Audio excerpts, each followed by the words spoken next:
Hello, everyone. Welcome to Growth English Channel. I'm Janny. And I'm David. We are so glad you're tuning in today. How are you doing, Janny? I'm doing great, David. I've actually been looking forward to this specific episode for a while because we're tackling the number one question we get asked. Let me guess. Is it, how do I understand movies without subtitles? Close, but no. It's even more fundamental than that. It's, how do I actually start speaking? People study grammar for years.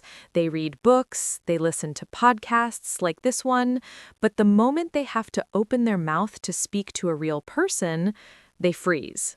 Ah, the frozen brain syndrome. I know it well.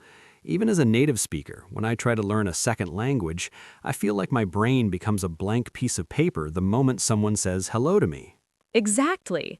So today, we're going to break down why that happens, and more importantly, give you a step-by-step plan to start speaking today, even if you're alone in your room. No more waiting until you're perfect. We're going to get you talking now. So, Janny, why do you think people find speaking so much harder than reading or listening? I think it's the real-time pressure. When you read, you can pause. When you speak, the other person is waiting. That silence feels like an eternity. It's the fear of being judged, right? We feel like if we make a mistake with a verb tense, the person we're talking to is going to think we aren't smart. Right, but here's the secret. Most people just want to communicate. If you go to a restaurant and say, "I want chicken," nobody cares if you didn't use the perfect conditional tense. They just want to know if you want the fries or the salad. That's a great point. Communication is about the result, not the grade. I always tell people, language is a tool, not a test. I love that. A tool, not a test. Let's talk about the first step to breaking that fear. It's something I call input to output. David, when you're learning something new, do you try to say big sentences right away? Never. I start with what I call Lego blocks, small phrases that I can click together. Exactly. Most learners try to build a whole house before they've practiced with the bricks. One technique I've heard you mention before is shadowing. Can you explain how that helps someone who is afraid to speak? Shadowing is basically being a copycat. You listen to a native speaker, maybe a line from a movie or a sentence from this podcast, and you say it immediately after them. You don't wait for them to finish. You try to match their speed, their emotion, and their rhythm. So you're training your mouth muscles before your brain has time to get nervous. Precisely. It removes the stress of what do I say because the words are already provided.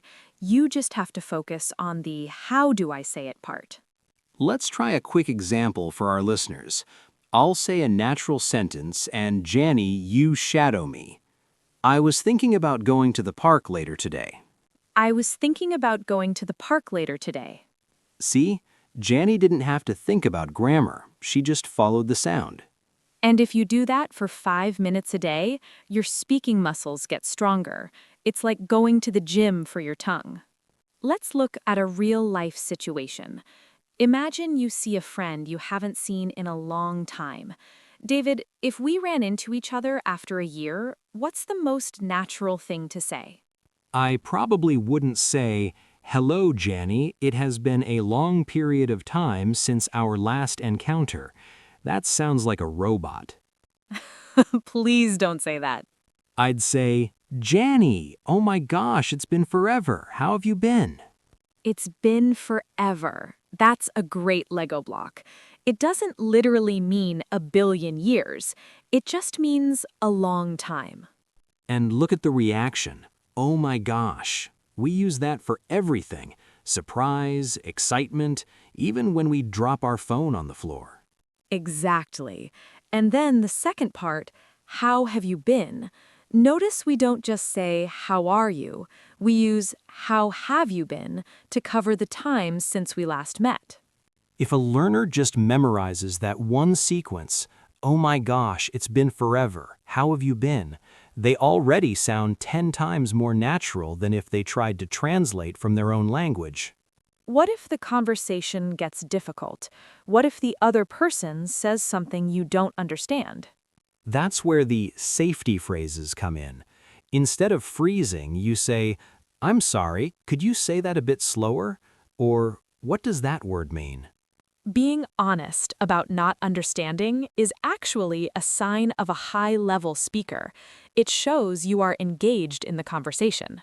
Speaking of natural conversation, have you ever noticed how native speakers don't just sit in silence when they're thinking? Oh, absolutely. Silence can feel awkward, so we use filler words. Things like, well, actually, or to be honest. I think fillers are a secret weapon for learners. If you say, it sounds like you're lost. But if you say, well, let me think about that for a second, it sounds like you're an expert who was just considering their answer.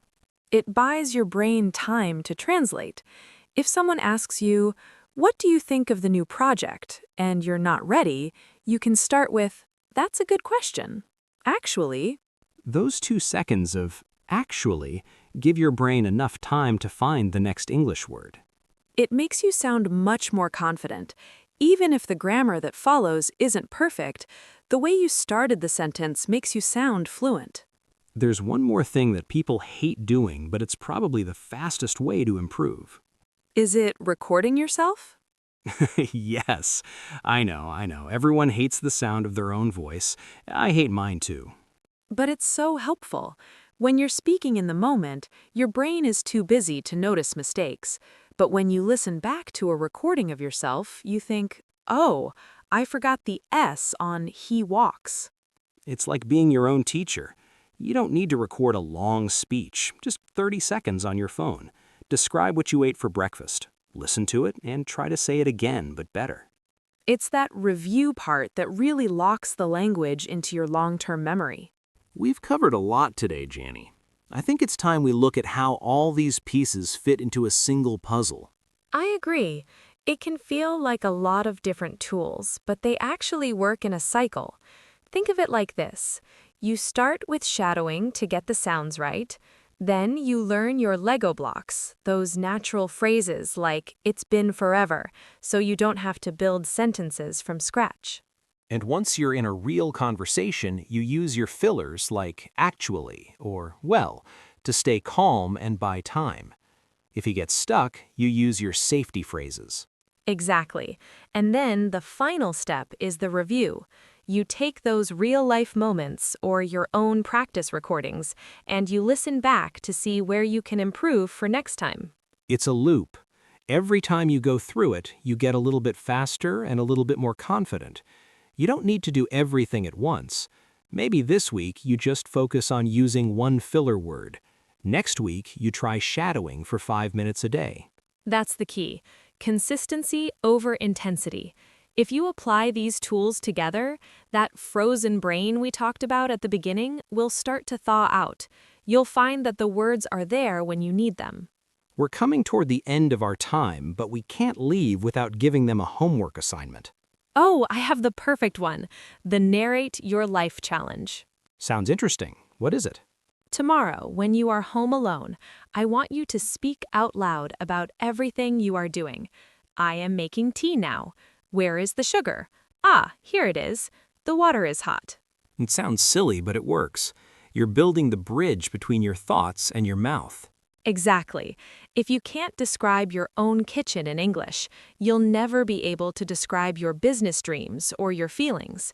Start small. I love that. So to recap, stop waiting for perfection. Use Lego blocks instead of complex grammar. Try shadowing. Use fillers to buy time. Record yourself and talk to yourself. You can do this. Everyone who speaks English well today started exactly where you are, feeling nervous and making mistakes. Well said, Janny. Thank you all for listening. We'll see you in the next episode. Happy speaking! Bye-bye.